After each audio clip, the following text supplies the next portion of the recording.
llegué acá a la parroquia San Francisco de Asís y cripta del Señor de la Paciencia en el año 2018, en febrero del 2018, como vicario. Y desde el 2019 soy párroco de este lugar. Soy de Montevideo, nací en la zona rural de Montevideo, ahí crecí mis primeros años y después estuve en lo que sería el noroeste de Montevideo, cerca de la ciudad de La Paz con Canelones, en el barrio Abayuá. Allí crecí y bueno, aún mis padres viven allí. Sí,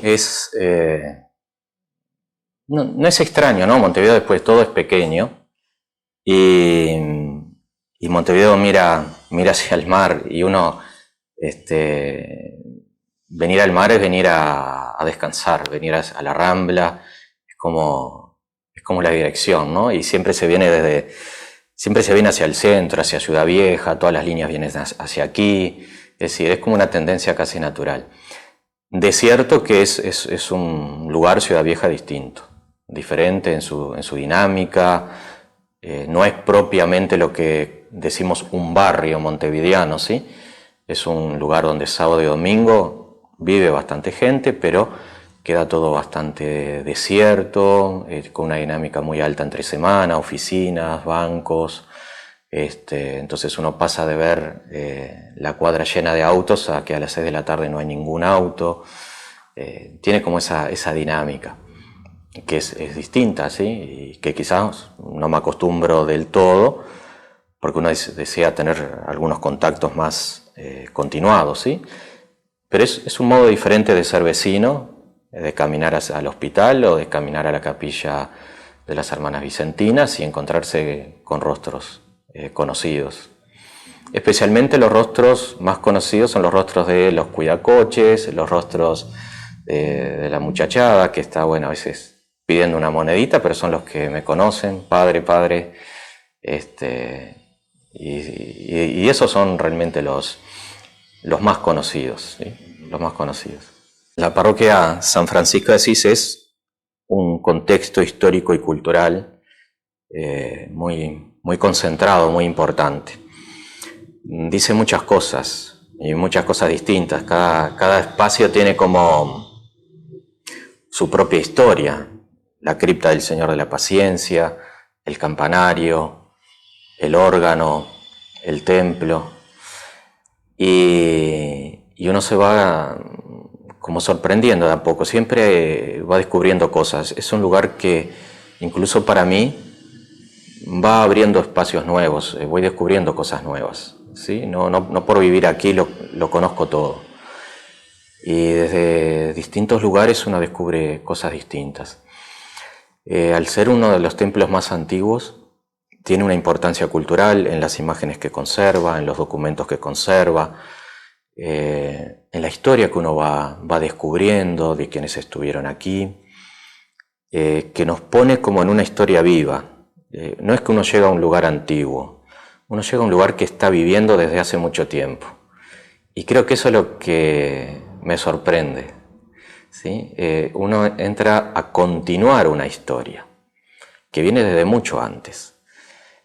Y ese es un desafío muy grande, porque generalmente lo que hacemos es venir y decir, bueno, hoy llegué, vamos a hacer las cosas de este modo.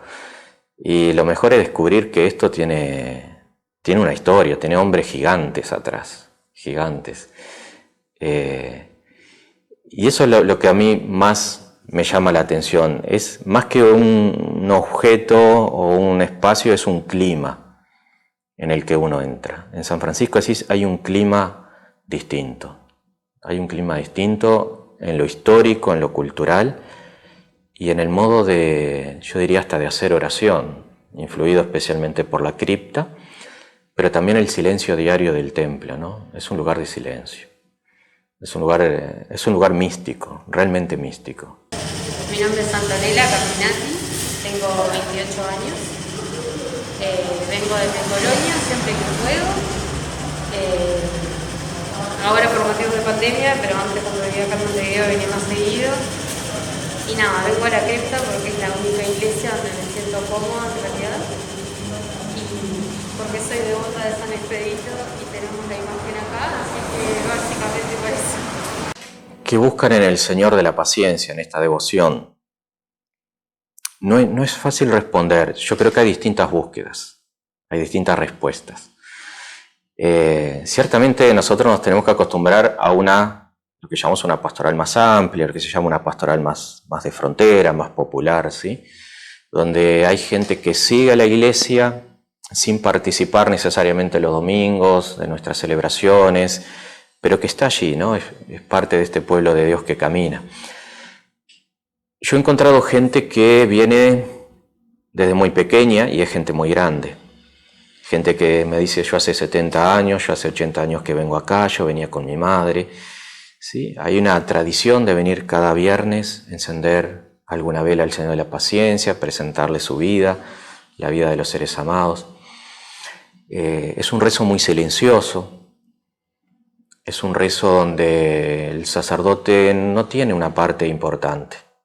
Yo estoy presente, pero más allá del saludo, no hay una búsqueda en el sacerdote, quizás de aquello que pueda ser más propio de nuestra religiosidad, de nuestra práctica católica. Pero hay algo, ¿no? Hay una perseverancia en la fe, hay una oración que se hace desde un lugar individual, no está la comunidad, no es algo colectivo. Se le pide lo que podríamos pedir cualquiera de nosotros, que calme nuestros dolores, que nos dé esperanza, que nos ayude a salir adelante, que los hijos puedan salir adelante. Es decir, es todo lo que está en ese mundo que aparece escrito en las paredes de la cripta. No es tan diferente de lo que podemos rezar nosotros. No hay, ciertamente, vuelvo a decir, el aspecto comunitario y quizás esa relación con aquel que pastorea la comunidad. Pero tampoco hay algo contrario, ¿no? Es decir, es algo más amplio, es algo distinto. Y hay mucha oración.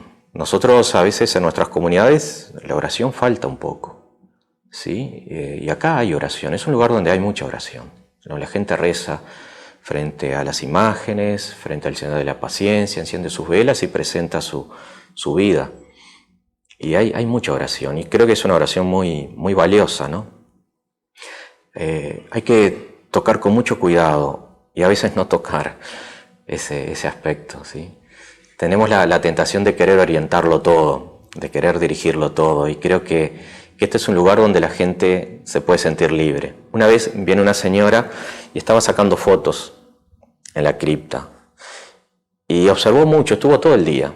Y yo estaba en un banco sentado esperando a alguien que llegara a confesarse y me dice, es la primera vez que vengo, bueno, estaba muy impactada al lugar y me dice, acá la gente es muy libre, acá la gente es muy libre. Puede acceder a este lugar, al otro, no están los lugares cerrados. Y creo que eso es una característica del espacio. Uh-huh. Sí, la parroquia San Francisco de Asís históricamente es un lugar de migrantes, ¿no? Es la parroquia del puerto de Montevideo. Y el puerto está a 3 cuadras. Entonces, imaginemos que desde la fundación parroquial, este templo aún no estaba levantado, pero desde la fundación parroquial hubo cientos de miles de migrantes y todos entraban por el puerto, así que todos pasaban de algún modo o visibilizaban esta parroquia.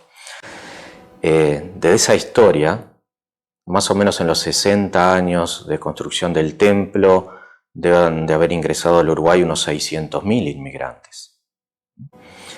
Eso nos da la idea de la dinámica. Hoy día Ciudad Vieja está poblada de migrantes, no solo Ciudad Vieja, zona Palermo, zona Centro, barrio Goes.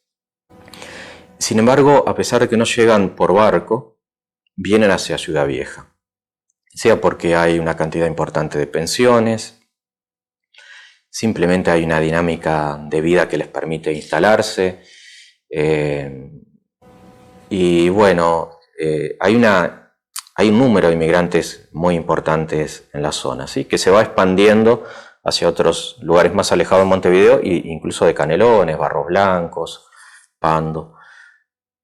Nosotros decidimos trabajar con migrantes porque había mucha necesidad. No fue una idea original mía, fue idea de algunos laicos católicos que ya trabajaban en otro lugar con migrantes, tenían inquietudes, y se fue haciendo un camino que pasó por distintas etapas rápidamente, hasta conformar un equipo parroquial, que somos 5 personas, y se brinda una atención. ¿La atención en qué consiste? Bueno, consiste en brindar información, asesoramiento al migrante, consiste en brindar un lugar de algún modo de acompañamiento a la situación humano-afectiva que vive el migrante. Y hasta ahora hemos podido acompañar brindando abrigos, muchos abrigos, y alimentos, ¿sí? Al menos una canasta de alimentos cuando disponemos de ellas, que gracias a Dios disponemos de ellas y podemos ir atendiendo. Para mí es un orgullo que el equipo de migrantes, el año pasado llegamos casi a los 500 hermanos migrantes atendidos en forma presencial, cumpliendo todo el protocolo sanitario, y por disposición del equipo, no por disposición mía, sino que fue el equipo quien quiso estar presente y atender así. Y bueno, yo creo que puso la cara como lo haría Jesús. Y para mí eso es un enorme motivo de orgullo. Este año nos estamos centrando en recién llegados, que hay bastantes, y madres y padres migrantes con hijos a cargo y sin trabajo, para tratar de darles una mano, ¿sí? Nos hemos concentrado en esos aspectos, y ya estamos en marzo y tenemos hasta mediados de abril agendados, ¿sí? Y bueno, aquí todo es providencia. Acá todo es providencia. Muchas veces quedamos sin nada para dar, y en ese momento yo decía, bueno, no podemos seguir. Era un llamado telefónico. Mauricio, mira que te envío una camioneta con alimentos. Mauricio, mira que va a ir tal persona. Mauricio, mira que te voy a depositar X dinero para que puedas comprar cosas. Y una providencia increíble. Para mí fue toda una experiencia. Sobre todo cuando uno decae y dice, bueno, ya no puedo atender, ya no tengo recursos, y es como que Dios te está diciendo, seguí. Y bueno, esa es una experiencia, es desafiante porque el migrante es desafiante. ¿Ah? No vamos a decir que es necesariamente alguien fácil de trabajar con él, tiene una situación muy precaria, muchas veces salen de su país no deseando salir de su país, sino porque la situación los obliga. Saben que sus familias están pasando necesidades, ellos mismos pasan más necesidades de las que pensaban que iban a pasar, se suma el frío. Nuestra inmigración es una inmigración que viene del trópico. En general nadie ha tenido experiencia del frío hasta llegar a Montevideo. Imaginemos un migrante que llega sin dinero, sin abrigo, en medio del invierno y sin saber dónde ir y sin tener contacto con alguien. Ese es un desafío muy grande que hay que contener. La religiosidad del migrante va a impactar positivamente porque suma. ¿Suma en qué sentido? No es solo que parte de esa migración suma en el sentido que es migración de espiritualidad cristiana católica. Suma porque son inmigrantes que traen creencias, ¿sí? Están abiertos a lo trascendente. Aunque sea de otra religiosidad, hay una apertura a lo trascendente, que es lo que creo yo que no hay en nuestro país, es decir, hay una negación del aspecto religioso humano, ¿no? Como que eso queda en una esfera tan privada, que no se enseña nada, y obviamente no se practica nada. Yo creo que va a influir desde ese punto de vista. Ahora, hay diferencias grandes, es decir, no todo migrante, y de hecho la mayoría de los migrantes, no necesariamente van a participar de nuestra religiosidad católica. Sí vienen de un mundo cristiano, pero no necesariamente practicante, ¿no? Son dos cosas distintas. La migración que procede más de la República de Cuba es una migración con quizás carencias importantes a nivel de lo que puede ser el conocimiento de nuestra religiosidad. Es decir, se parecen un poco más a nosotros. Es decir, hay una ausencia, ¿sí?, de práctica y de llegada a la religión cristiana, ¿sí? Hay unos 50 años de limitación a la Iglesia Católica. Bueno, no es fácil para ese migrante vivir su religiosidad, y por lo tanto no nos pasa, ¿no?, que nos preguntan ¿y qué es una parroquia? ¿Y qué es este lugar? Y bueno, saben algo, sí, de la Virgen del Cobre, la Virgen de la Caridad del Cobre, pero no tienen una práctica religiosa. Bien, entonces nuestra idea tampoco es hacer un intercambio, ¿no?, sino hacer una apertura. Lograr una apertura que es muy importante y muy importante en el proceso que ellos viven. Pero no es una situación necesariamente fácil de evangelizar. Bueno, muy bien. Recién terminamos de celebrar la Sagrada Eucaristía y quisiera contarles dos proyectos que tenemos aquí en la cripta del Señor de la Paciencia. Una que ya hemos inaugurado hace 2 años, pero que vamos hacia un paso más grande, que es la inauguración de un espacio de exposiciones de arte sacro. Tuvimos hace 2 años una muy buena exposición para el evento de Museos en la Noche, y el año pasado para un nuevo evento que se llama La Noche de los Templos, con arte sacro. Ahora hay un artista uruguayo, joven y muy talentoso, que está preparando una obra muy importante para exponer aquí en el espacio que tenemos reservado para el arte sacro. Tenemos otro proyecto, además, que es el proyecto de tener un museo permanente, con algunos elementos antiguos, algunas imágenes, cuadros antiguos que tenemos en la parroquia, y además con documentación. Por ejemplo, la fe de bautismo de José Pedro Varela y otros documentos antiguos que hacen a la riqueza testimonial de nuestra parroquia de San Francisco de Asís. Para todo esto también necesitamos una ayuda. Estamos también restaurando, y esto es algo muy importante, queremos restaurar la cruz que está a la entrada de la cripta. Esa cruz ya estaba en Montevideo en 1724, es una cruz de la Fundación en Montevideo, y estuvo en el convento franciscano, donde Artigas estudió en ese colegio, así que seguramente conoció esa cruz y rezó frente a esa cruz. Esa cruz fue trasladada del convento franciscano a este templo de San Francisco de Asís, y en determinadas circunstancias se ubicó aquí en la cripta del Señor de la Paciencia, debajo del templo. Necesita una restauración urgente porque ha sido, bueno, tiene mucho tiempo, pero además la humedad, el aire quizás húmedo y algo salado aquí de la costa de Montevideo le ha afectado. Y bueno, para esto también quisiéramos contar con la colaboración de quienes quisieran y puedan, porque es algo absolutamente maravilloso, es histórico, es una cruz hermosísima, pero es una cruz de la historia de la Iglesia, ¿sí? Desde nuestro prócer Artigas hasta nosotros rezando frente a esa cruz. Un gran saludo para todos ustedes.